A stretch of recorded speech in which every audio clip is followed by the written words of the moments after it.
welcome to Book Club Corner, where every Wednesday we chat with an amazing author.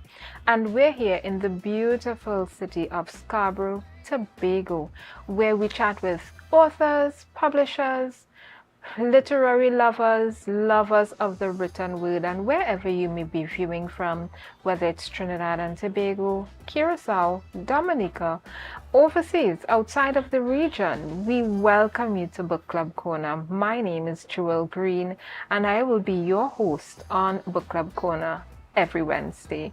We thank you for being here with us today, and we have an amazing author called Amilcar Sanatan. Welcome, Amilcar. Greetings, Jewel. It's a pleasure to be here. Listen, Amilcar has so many accolades. We couldn't even fit all of them on this graphic here, but I'm just going to give you some highlights about Amilcar. He is the co-editor of Tout, Moun, Caribbean Journal of Cultural Studies Special Edition, and that edition is talking about a word of poetry and spoken word.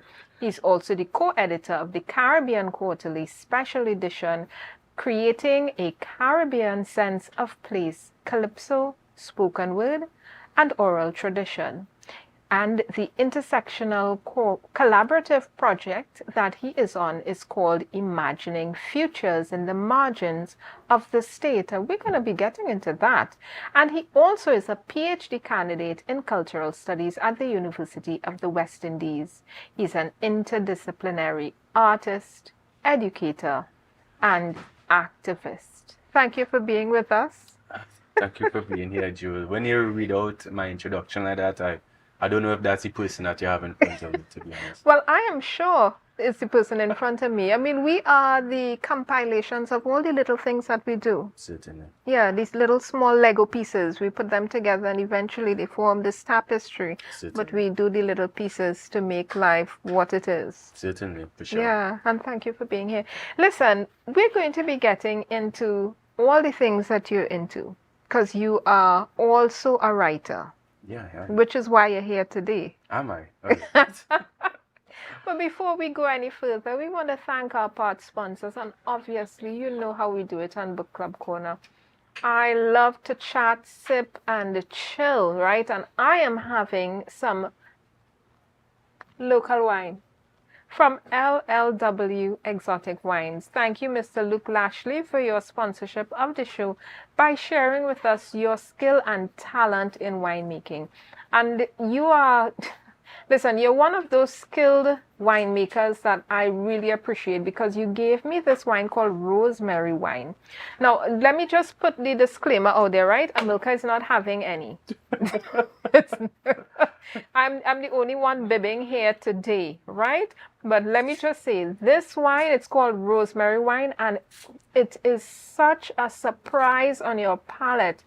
You have to try it. So those of you who, like me, love to have a little local wine, traditional, indigenous products, right? We support local here on Book Club Corner. Get you this rosemary wine. Try it. Let me tell you, it's going to be quite a surprise.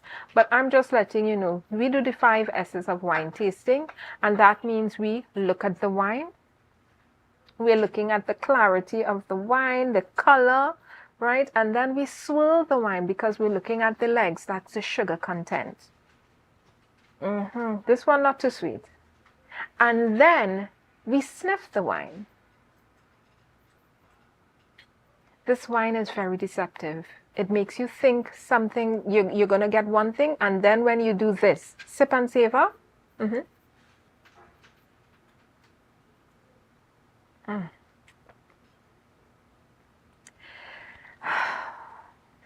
I tell you, it's not too sweet, it's not too tart, and it's not too fruity.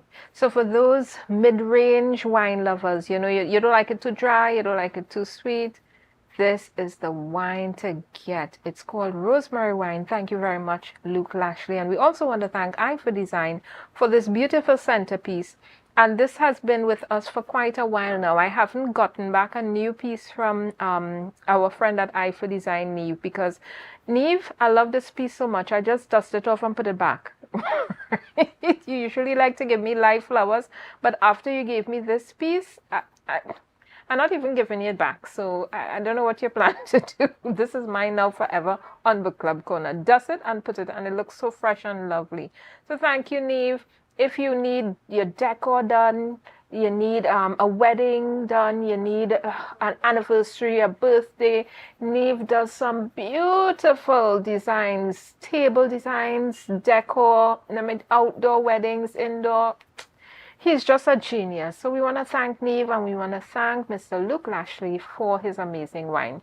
We're going on a quick break, and when we come back, we're going to be getting into some very important information and some points of discussion from Mr. Amilcar Sanatan and his work, not just in gender affairs, not just in gender issues, but in Caribbean and cultural issues. So don't go too far, get your snack, get your drink, and come right back here to Book Club Corner in Scarborough, Tobago on Tobago Updates, and let's get into it. See you in a few minutes.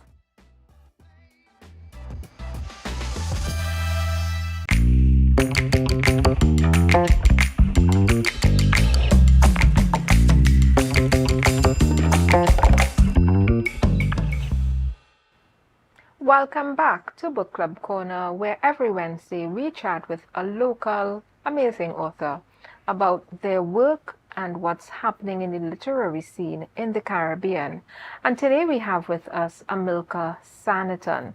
I should put Mr. on your name, right? Yes, just Mr. All right. No, it's Mr. Amilcar Sanatan, and we're going to be talking about some of his work. We have a clip to show you about a presentation that you did at the United Nations, and we're going to bring that up Development and National Service, recognizing the importance of youth as architects of the society via the National Youth Policy of 2020 to 2025, in which gender equality is a cross-cutting goal.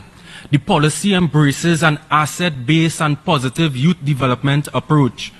Gender and Child Affairs in the Office of the Prime Minister is also tasked with leading the national policy on gender and development, which recognizes youth as a special interest group, and the National Child Policy. Accelerating the achievement of gender equality and the empowerment of all women and girls by addressing poverty require greater youth political participation and leadership, yet it calls for something more far-reaching. In the mentalité du développement. In our context, young women under the age of 35 are disproportionately the victims of sexual violence. The National Strategic Action Plan on Gender-Based Violence and Sexual Violence includes youth engagement for a peaceful present and future. This process involves a critical paradigm shift in governance, development planning, and financial investment, where we have the youth-child-gender nexus of development, that all social and economic development is premised on the investment we make in young people to model the roles and outcomes we want in society. As the Honorable Ayanna Webster Roy, Minister in the Office of the Prime Minister, spoke to in the national statement at CSW 68, we want a whole of society approach where we have government, private sector, and civil society, youth-led civil society, who are very much involved in carrying the fight for this generation on gender equality. What is your view on the governance model itself? The Calypsonian, the mighty shadow from Tobago, said, "Everybody is somebody. Nobody is nobody." Thank you. Everybody is somebody. Nobody is nobody. yeah, I love that. yeah.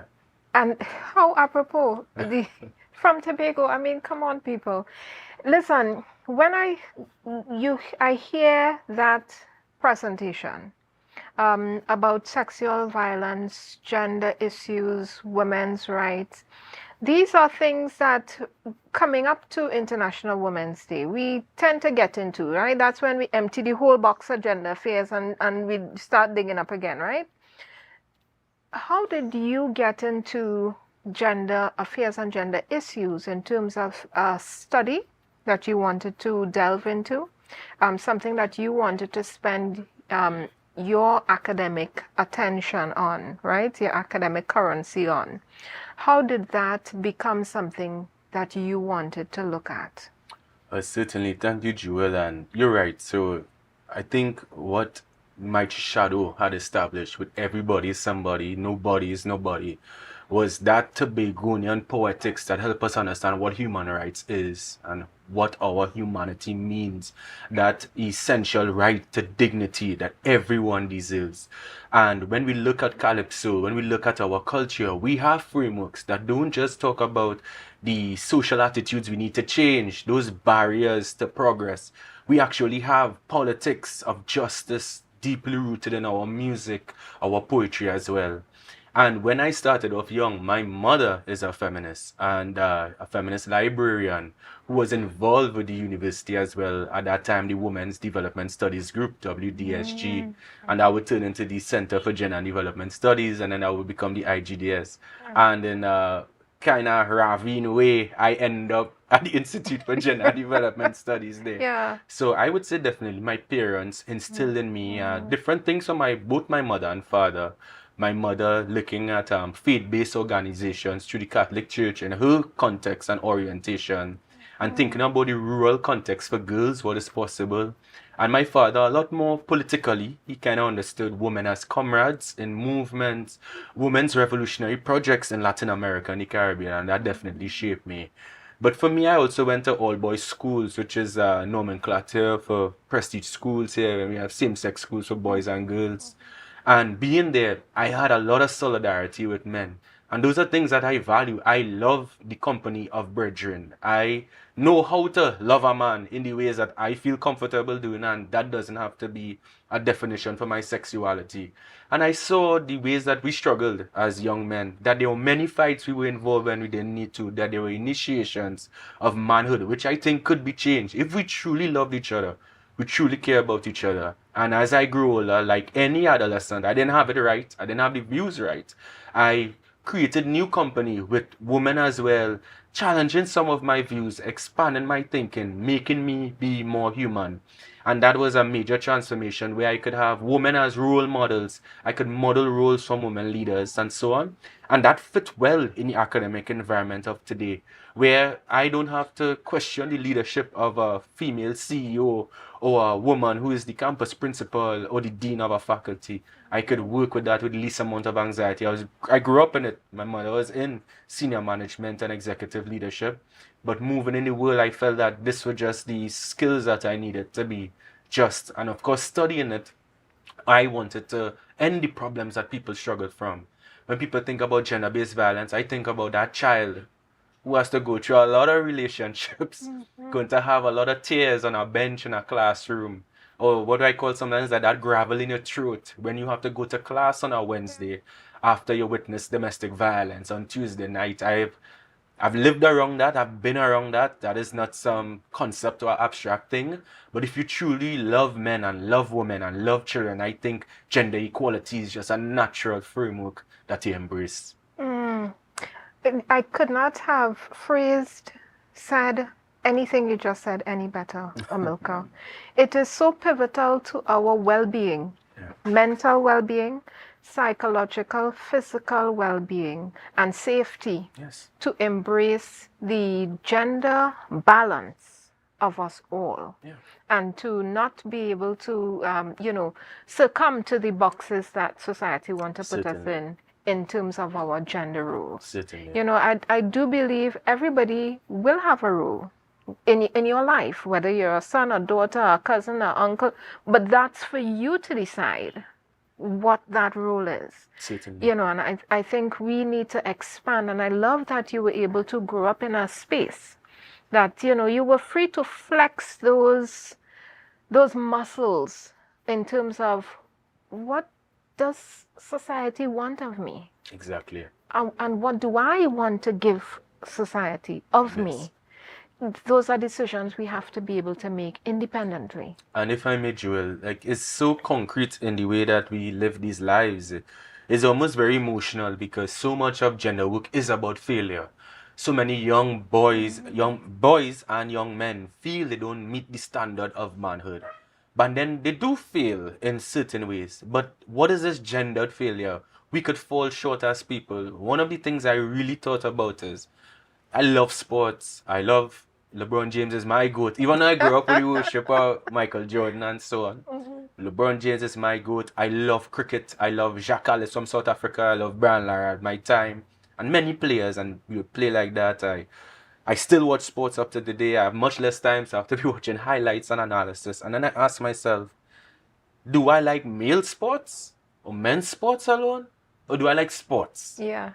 And then I said, I could tell you the saint worship of the greatest West Indian cricketers from the early 20th century. Because I grew up on that with what my father taught me. Cricket, just like Sailor, James wrote about in Beyond the Boundaries, very much a metaphor for West Indian social life. Yes. And then I said, if I have daughters alone, or if I'm taking care of children alone, am I only going to give them these men who are icons for teams they may not be able to play for?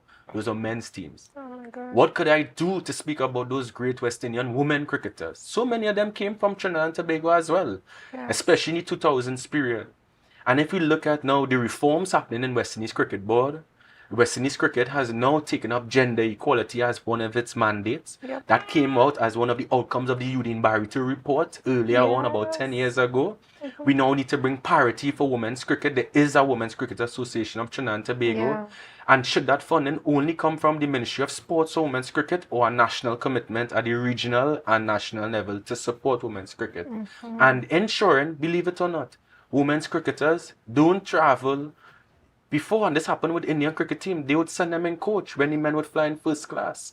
We need to have parity in the experiences. So I could take something as mundane and everyday as cricket to tell you how you disrespect the professionalism of workers there. That's a labor issue. That we don't have equality of dignity in the way that we treat people and think what they should get out of life. But this is also spatial. We don't have cricket fields to support the athletic endeavors of our whole part of our population who just have a dream to be the next Brian Lara or successful women's World Cup winners in cricket. So it's so much work for us, and I encourage people to just have a gender lens in what you do. And you could empower so many people. Yeah. And yes, we end gender-based violence, but this has to do with furniture, this has to do with cricket, this has to do with cooking and catering, this has to do with encouraging young men that they could be chefs, and not just the sous chef, but you could have catering companies and be masculine, doing home economics at Form 3. Yeah. We have so much that we could do and be.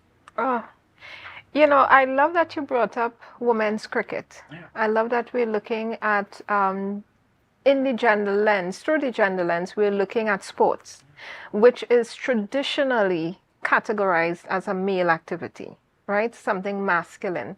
And what we're looking at is kind of turning over on its head how we look at sports and what is sports, right? And do we give equality in sports to both genders? Are we, right, paying them their worth? Yes. I remember I was talking to somebody and I was saying, you know, I'm not a sports person, right?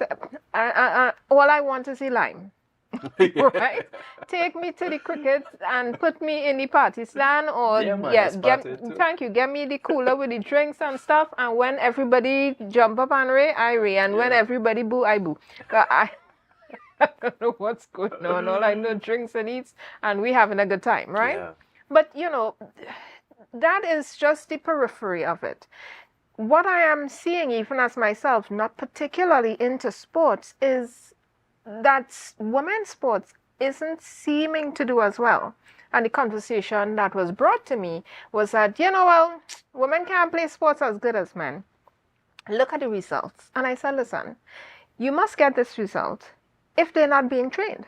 If money is not being invested in their training, in their exercise, their activities to make sure they're the best.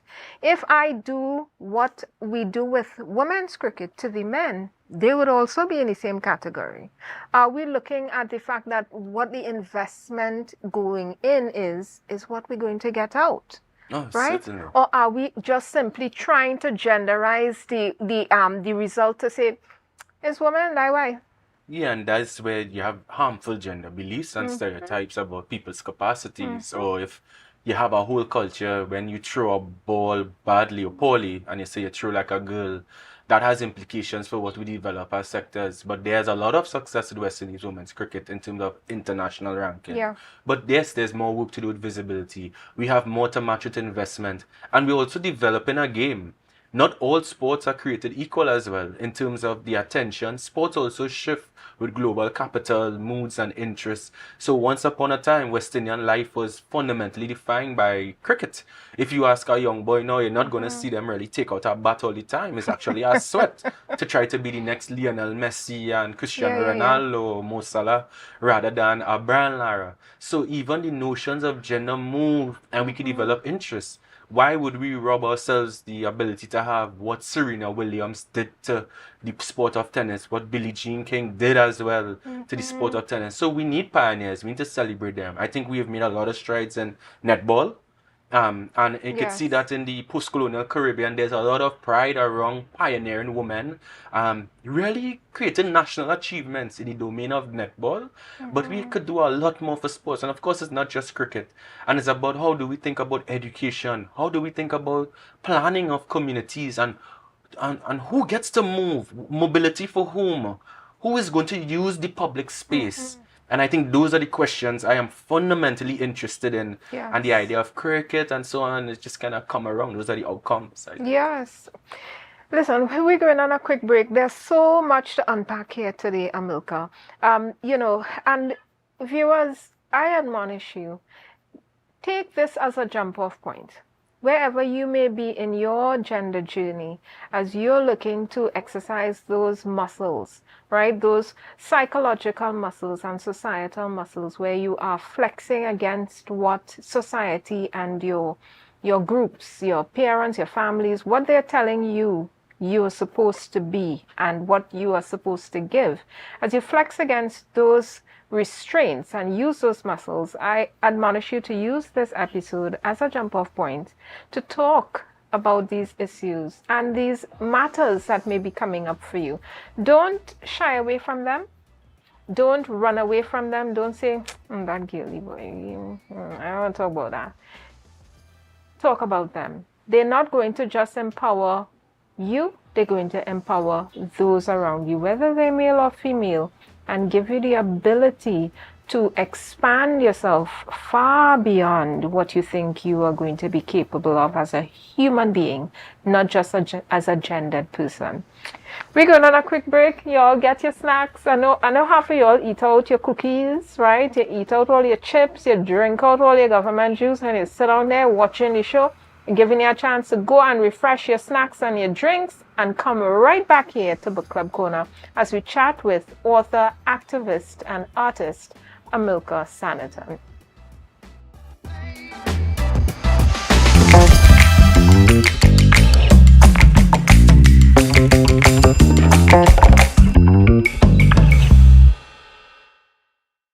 Welcome back to Book Club Corner. We're here with the amazing Amilcar Sanatan. And before we get back into it, I want to thank all the icons, whether you've been visible or invisible, in Trinidad and Tobago, the Caribbean, for championing not just the cause of women's rights, but our allies as well in the gender issues, women's rights fight, and as well championing the men's issues, because there are male issues as well that we have to address. I want to thank you for being that cornerstone in your family, in your community, in your home, wherever you may be found. Thank you for the work that you're doing, for holding the line, and for being the voice of reason, even sometimes when we're having unreasonable conversations. But Amilcar, you're a teacher, and you don't just talk it, you live it. Yeah. How did you get into teaching and sharing the knowledge that you have, your interests and your information with young people? For sure. Being an educator, I think, is the most privileged position in the world, you know. You really save lives. Yeah. I never forget when I was 17 years old, reading literature beyond what I learned in the classroom. I started to attend public lectures on my own now with my friends, and I thought I was the best hustle in the world. I come down, take a maxi, go UE. They glad to see young people, ask her questions, people clap for you. I love And then in the it. principal office drinking coconut water and hors d'oeuvres. So I had the best hustle in my I love life, that. where I Yeah. saw that there was space to value the life of the mind. Mm-hmm. And in working in communities, I wanted to recognize that in everyone, that there's value for the life of the mind, that we don't denigrate people. You know, so much times in even conversation, we don't listen. We don't even walk away knowing we could have a difference of opinion and don't put you in some box of opposition. No, Yeah. man, I don't really get along with Jewel, but I rate Jewel for Yeah. the rigor, the way Jewel does these other things. So I have my Mm-hmm. views. I now manage conversations that I have with you around certain topics. Yeah. But there is an intellectualism I thought mattered for young people in particular, where their interior lives could be so much better. So being in the classroom, I had the privilege of being around gender and development studies first, and then teaching geography and for a short time some Mm-hmm. anthropology. Being around the classroom, it was revealing themselves to themselves. You know, it was Yeah. how do I can't really teach you content, but I could make you begin to see the world in a certain Yes. way.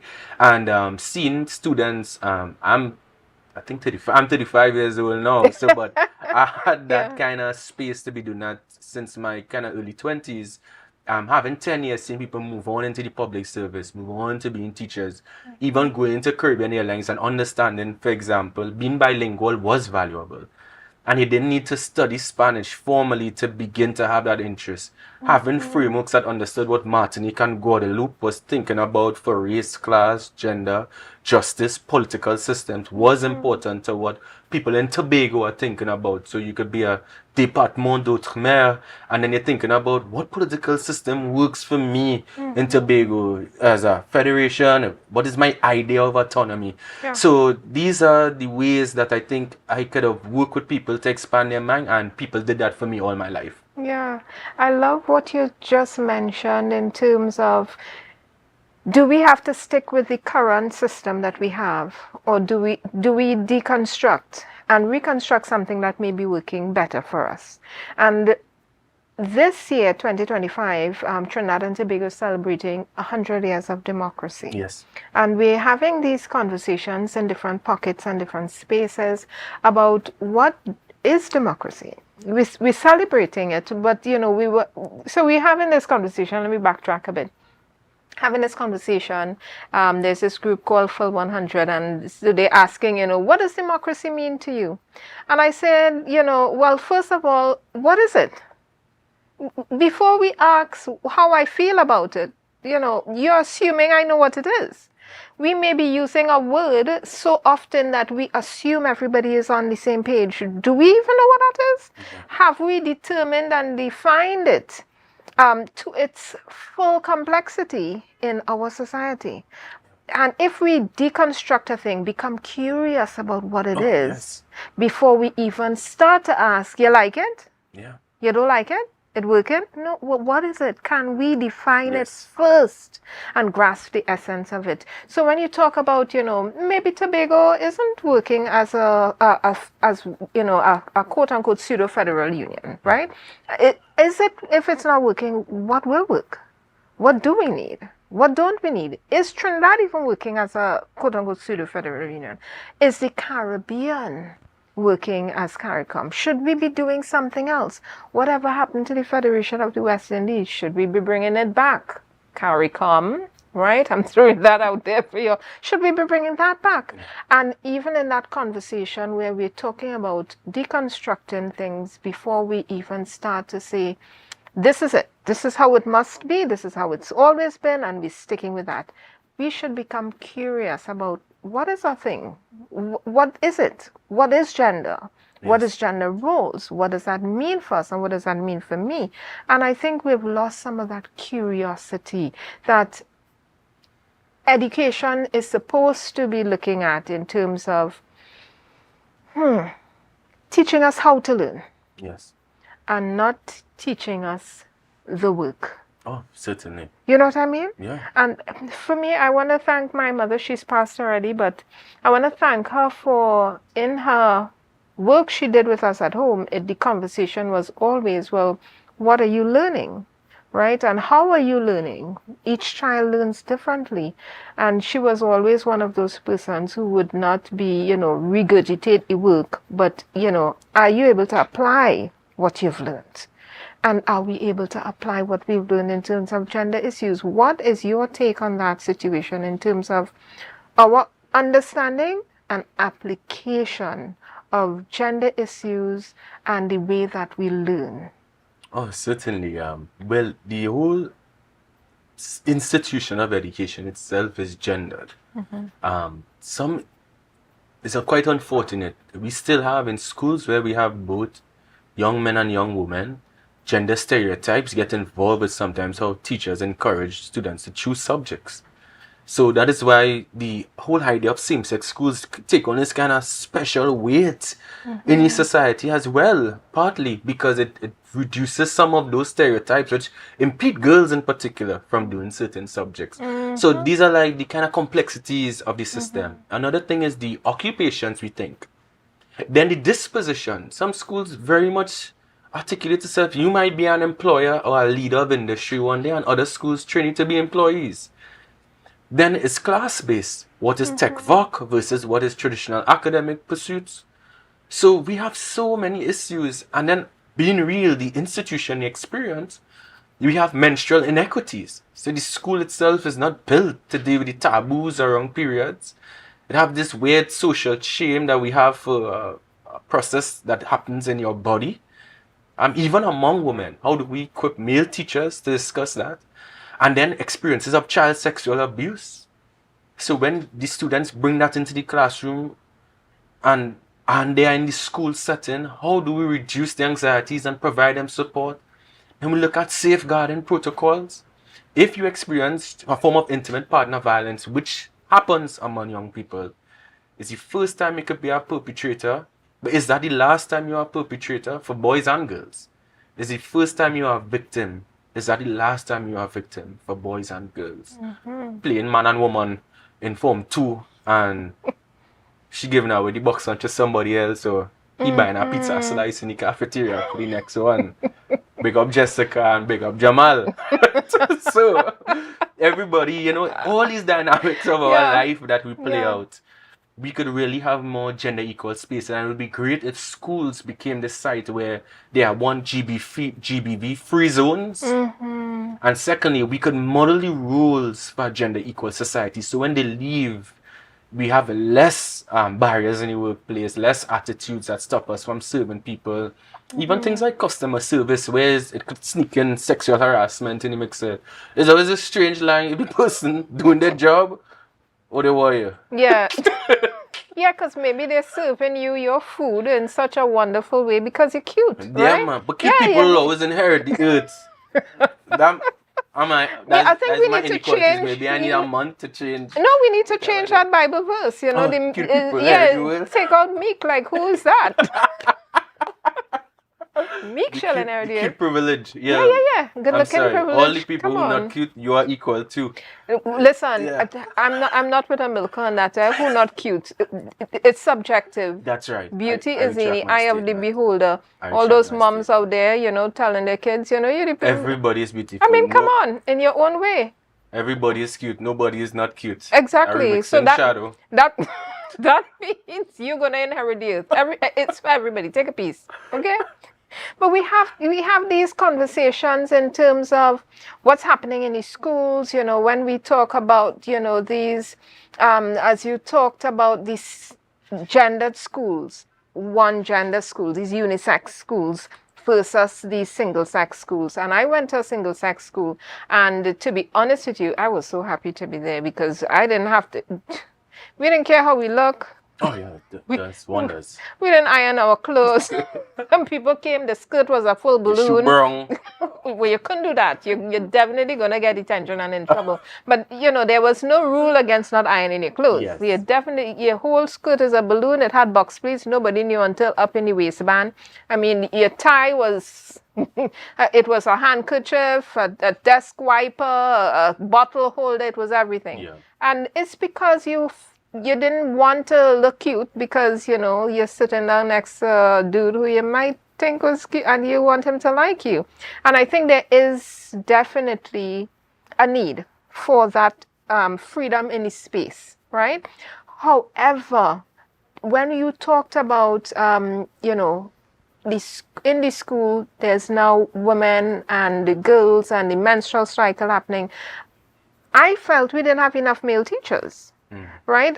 Not because I wanted cute male teachers, that wasn't it. But what I'm saying is that I was kind of using, because I had a daddy who was very involved. So I was like, well, where are the rest of the guys teaching? You know, this kind of way. And I felt like we didn't have enough male teachers. But when, as you're putting it, we do have those conversations about how does a teacher, male and female, because some of them, you know, may not be able to handle certain issues adequately. How do we talk to young girls about the first time you have your period? Talk to young boys about the fact that somebody in your home may have a period. You need to know what this is about. You need to know how you could support them. If they need any support, you need to be able to feel comfortable to talk about those things. And if we have one-sex schools, right, all female, all male, and you do the same with the teachers, you're not giving the students an opportunity to be socialized with another gender. And I think that's something important, because are we handicapping those students as they come out? You know what I mean? Yeah, they feel free, but when you get into the world, well, there are some dudes. disadvantages. But one of the things I always try to maintain to people, I don't think there's anything special about same-sex schools. That is specifically tied to the colonial social context in Trinidad and Tobago. So when I would have, for example, part of my secondary school life was in Barbados. You go co-ed schools all the time. That is normative in many other Caribbean countries. But here with the multiple religious denominations and same-sex schools, it kind of took on a certain character of infrastructure, quite different from other Caribbean countries. But in that, I think that is the point. I know I would never denigrate. I think boys' school is a great experience for me. I like the bacchanal, being with fellas in that, and I don't have anxiety working in groups of men. I love male solidarity and social spaces, and it's important, I think, that we could draw on all.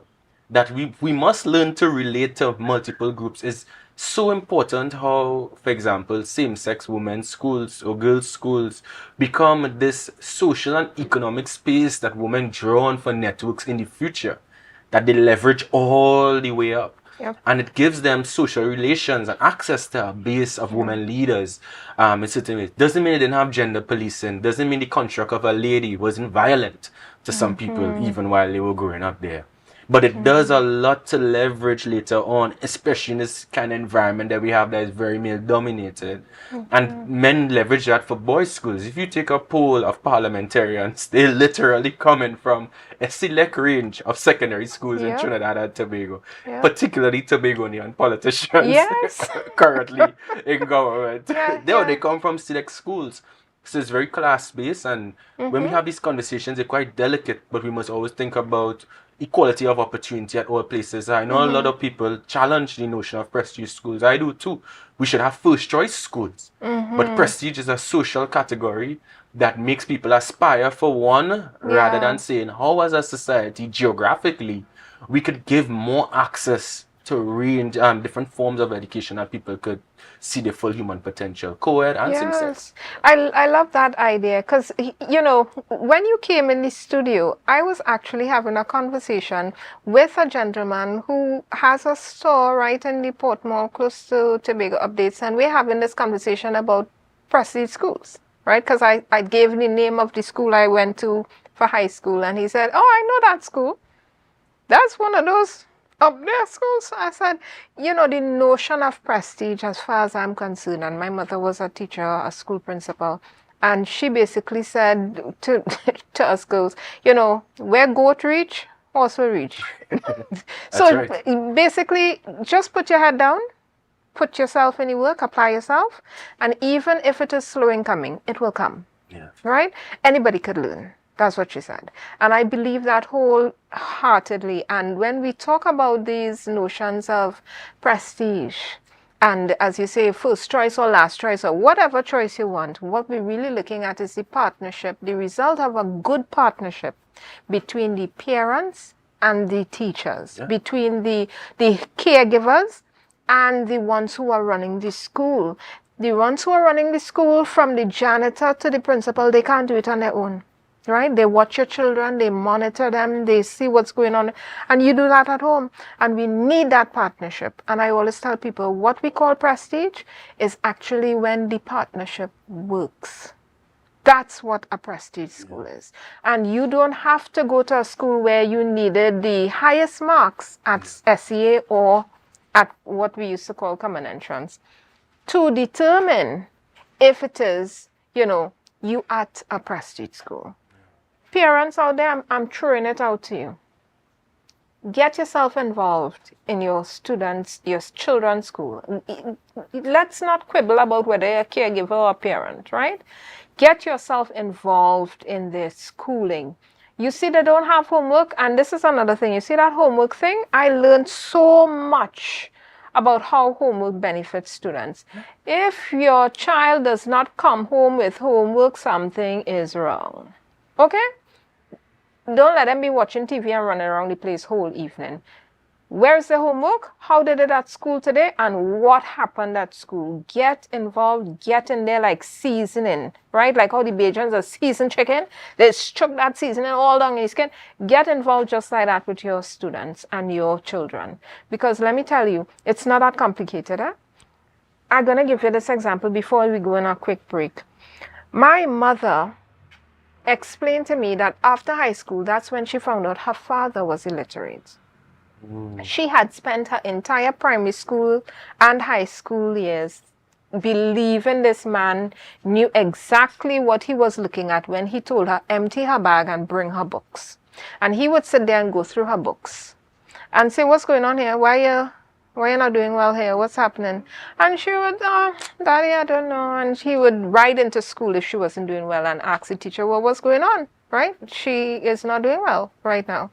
And she asked him, he basically called her into his room and said, Princess, I want you to teach me how to read. So she was flabbergasted, like, what? Yeah. So what were you doing with my books? What were you looking at? He said, listen to me. I know what a tick is. I know what a X is. If I see plenty X, I know you're not doing well. If I see plenty ticks, I know you're doing well. I don't have to read your whole work. And if I see plenty X's, I get myself down to your school, right? Parents, it's not that complicated. You don't have to be smart and know the full curriculum and be able to do all the maths with your children. That's what the teacher is for. All you have to do is make sure, 1, your teacher came to school. 2, don't let your children come home without understanding the work that the teacher is teaching. It's a marriage. If your children aren't doing well, you shouldn't only find out at the end of the term. They have weekly tests. Right? Get the books and you get in there and make sure they are up to scratch. That's what a prestige school is, as far as I'm concerned. And you have a mother who is in academics, so you understand the work your parents have to put in with you. It's not just about, and the students, let's not forget that. I love when you talk about your hustle. Going to the people lecture, because listen, there is nothing like a free lecture and refreshments after, right? Listen, I went to school, University in Barbados on the campus, and we used to, if you don't have enough money in your pocket to buy something by the canteen, you're looking for all the free lectures, because they have they have some refreshments. You're like, what's going on in the auditorium? I don't know, but we're going to see if they got cookies or drinks or something up in there. You sit down, and before long, you're learning something. Almost there. So we're going on a quick break, but when we come back, we're going to be talking about your imagining futures. And this is imagining futures in the margins of the state. Oh, yeah. I think as academics, you all look for the longest names for things, right? Sometimes the colon. Yeah. It's about the Oh colon. my God, let me tell you, the colon and the comma. You can't be a proper academic unless you have about 2 sentences in the top. All right, then. So we're going on a quick break. We're going to come back and we're talking to Amilcar Sanatan about imagining futures in the margins of the state. Don't go far. Go and get your bathroom break, get your snacks, and come right back here to Book Club Corner. See you in a few minutes.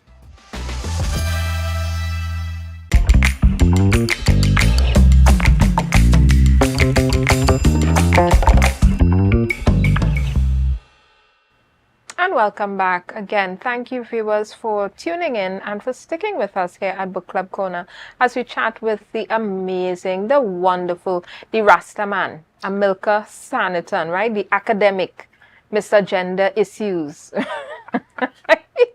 Living in the colon. That's where we live in. You can't be a proper academic if you don't know what that colon is for, right? Tell us about this project, this collaborative, interdisciplinary project that you're into called Imagining Futures. Yes.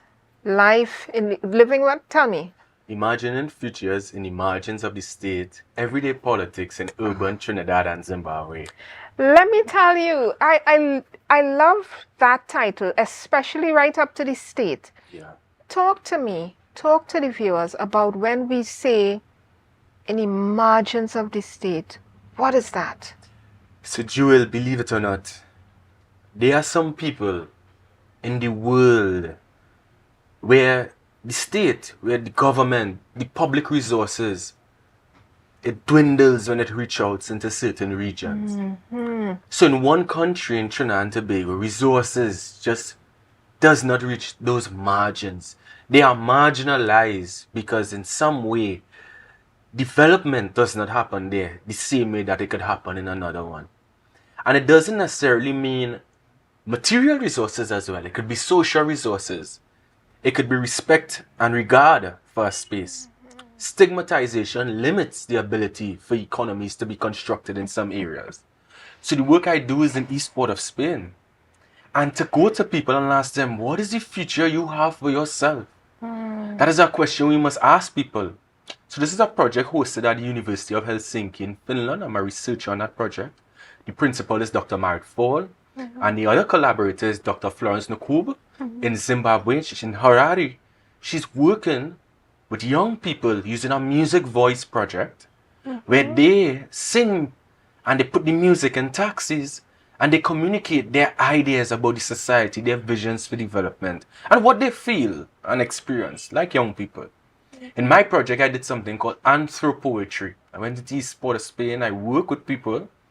They have NGOs, cultural groups, accountants, business people, and we work on creating spoken word poets. But they're not just writing a poem on your own. You go into a community, you observe it. You have the practice of ethnography, of having insights. We share together, we write collaboratively, we produce poems, and we had a community-based event. And now I'm working on a podcast so that people could perform their poems. People could sing as well. And bring the everyday stories of people and what futures they think are available to them. And that's so important when we go into communities. What future do you think is available to you? Especially in Trinidad and Tobago, 1962, we have independence. How are we imagining our futures in the post-independent period? What is available to us? We were talking about the challenges in education. In a country where gender-based violence is prevalent. Where we're looking at, we still have some gaps in the delivery that we have for both men and women in sports. What futures are available to us? And that is what my research is exploring in collaboration with Dr. Marit Ford and Florence Nkub. Listen, I don't know, the imagining that I imagined is, Trinidad and Tobago. You picture a page. When you go into that Word document, whether you're using the narrow margins or the wide margins, and now Trinidad and Tobago becomes that space inside the margins. And the people that you're discussing, that you're looking at, who are marginalized, they live in that margins. Yes. And what we're looking at is the resources now, if you will, picture a heartbeat and the resources coming from that center and distributing, and they're never getting it. Yeah. It's never getting to them. And what kind of future can you imagine for yourself when you are in a space where you never get any of these good stuff? You're not living in that Trinidad and Tobago that is oil rich. Yeah. It doesn't feel like that to you. Yeah. And what has been your experience with this project in terms of the persons who are participating? Yes. What has been your experience with them in terms of imagining their future? Yeah. Has their future changed over the course of the project? Yeah. I would say I could reference two examples I think were quite brilliant to me. With people working in culture, a pan player could see the world with the national instrument. Mm-hmm. And they could have a store in New City Mall or the Port of Spain Shopping Complex Limited. I'm sorry. And they go around the world and they do what we would call suitcase vending, colloquially. Yeah. And they bring brands away and they expand their networks, just like an insurance agent, you know, building up contacts, being part of social spaces. And they perform on a cruise and they have the store, pay their rents. And for carnival time, Christmas, vacation period, July, August vacation, really bring the brands into the country that people want to get. You have local artists who also contact them for certain brands because they want to look fresh for a certain event. So that's quite interesting to see how people in the cultural sphere, another group would be Soca, Soul Cultural Cultural Ambassadors. There's a group from Gonzales, and they've been to Wales, Japan, beating drums, doing theater, taking part in the Mardi Gras, competing in Best Village. So they are using public resources creatively, but also refashioning space, constructing a studio, for them to have a community space that is sustainable, that they are the custodians of. Because not just about building something for people somewhere, but could we be custodians? Could we bring care? And could the community drive an ethic of care to sustain infrastructure, to sustain their spaces? It's very difficult to do that. Yeah. But I'm seeing people in small ways doing that. And I think the most profound example would be on Charlotte Street, Henry Street, George Street, nail techs and hairstylists. Yeah. And by accident, I did that work. It was raining on Charlotte Street. A woman took out her umbrella for me. She said, "The way your ass get wet." And then she walked, and I look up a staircase, and it's this plaza. I go upstairs, and like, my nose is burning. The bleaching here. Oh, jeez. And you have all the acrylics and all this. And I was like, look at this world. I don't have full locks on my head, so I'm not familiar with it, and I don't wear nail polish. So when I went there, I was like, this is very new to me. Yes. And I met all these women, young women.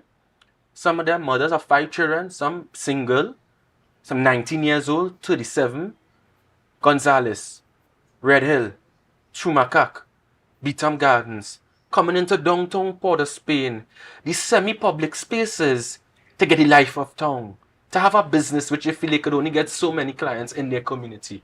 But stigma caused that as well. Reducing the scale of their work. So they come into Port of Spain and showing you how they're trying to exercise their agency, saying that, you know, I didn't need to go to university. I took my CXCs and I'm making $10,000 a month, $15,000. And if it's really a hot girl who know how to do your business well, you're doing weddings in New York, you're doing carnival in Miami. What they call a destination wedding. What? Yeah. And flying out and being paid for, and they might, you know, cut a little price for your special because they kind of took me out. Yeah. And there's the clusters. They buy the hair on Charlotte Street, they buy the nails and so on. Yeah. So these linkages, very much. And what interested me was their sense of time. They went into entrepreneurship so they could take care of their family, so that they could have time. They didn't want to have salary jobs alone. So it's quite interesting to see how people are imagining their futures, and therefore the state and the society needs to be responsive to those dynamics. Well, listen, when you talk about these entrepreneurs, and women especially are amenable to being entrepreneurs because of the flexibility it gives. You know, it also has the flexibility of income, right? But in Tobago, we talk about, you know, there's spaces like the Board Mall. There's spaces like the Port Mall. You know, you have the nail techs. Even the Taxi Drivers Association of Tobago, they have a building right there in Bonaccord. They have nail techs and masseuse and all sorts of things in the building as well. And when we look at, you know, what is happening culturally is happening entrepreneurially. It is a marriage between culture and entrepreneurship. Yes. How we're doing entrepreneurship. And we were talking about, earlier about, the wine and all of that in terms of us supporting local. It's not just the wine. Are we actually supporting local?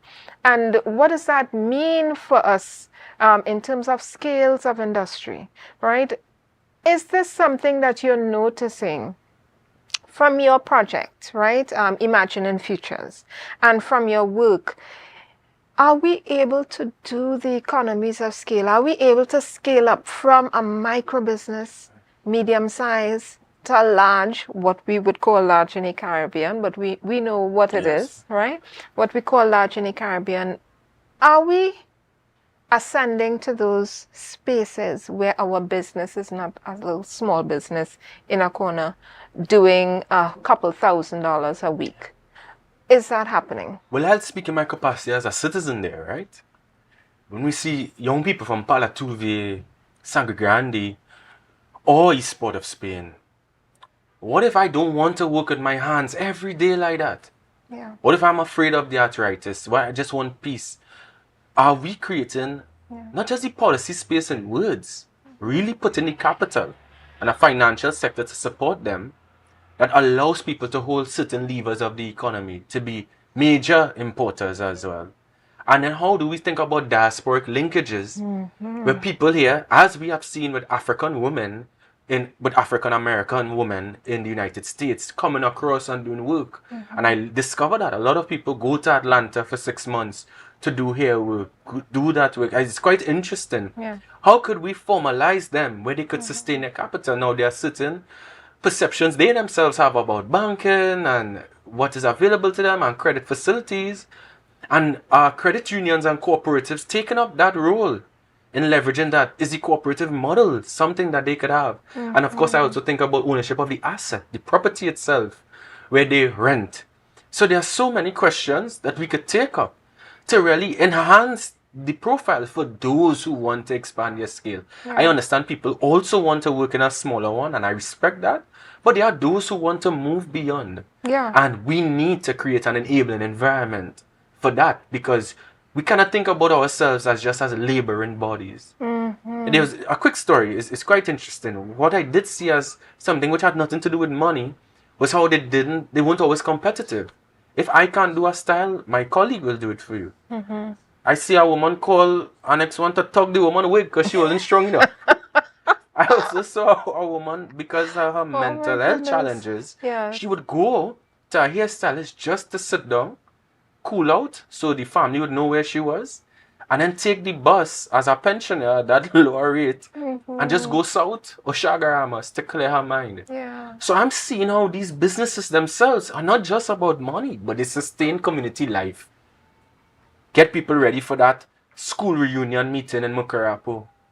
Get them, just your family member, your daughter want to know where he is, they will let you know. And it's quite interesting that our policy needs to recognize the social well-being, the community sustainability that we construct when we create businesses like this with these people.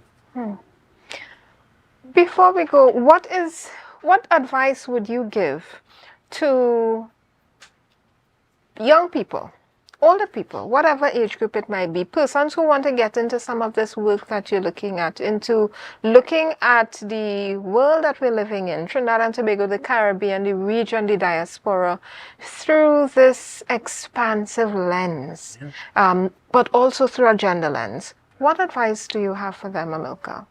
Advice? I don't know, but I don't know. I could speak maybe about my experience very quickly, that I never thought I would have gone through Amsterdam to Finland twice in 1 year. And now I'm working in this project in University of Helsinki. I know what it is to feel like you really come from a small place when you do work in the world. And I've always traveled and so on.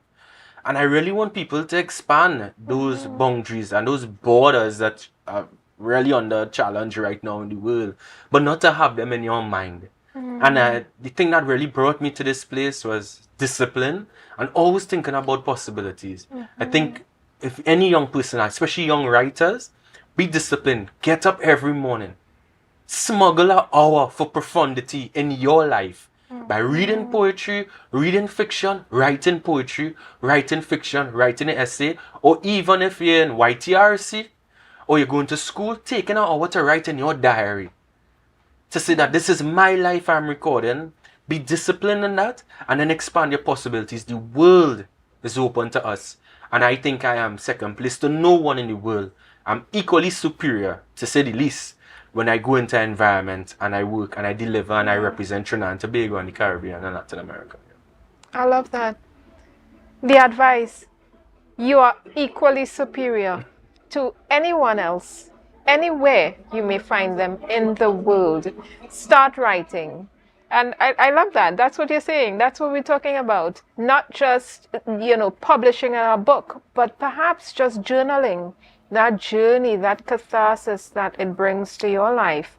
If you're somebody out there watching Book Club Corner, this is Amilcar Sanatan. We've been chatting with the amazing, the ally. Let me tell you, the list goes on. But you yourself can be an Amilcar Sanatan. You yourself can be one of these amazing authors that we talk to every Wednesday. You do not have to put yourself in a box, and don't let anybody put you in a box, but use your writing to get you where you want to be, which is an expansive world where you are equally superior. Keep reaching for the stars, be kind to each other, and this was Book Club Corner. I am Jewel Green, your host. Check us next week, Wednesday, where we chat with another amazing Caribbean local author, diaspora, about their work, their love for the written word. And we want to thank you for being here. See you next week.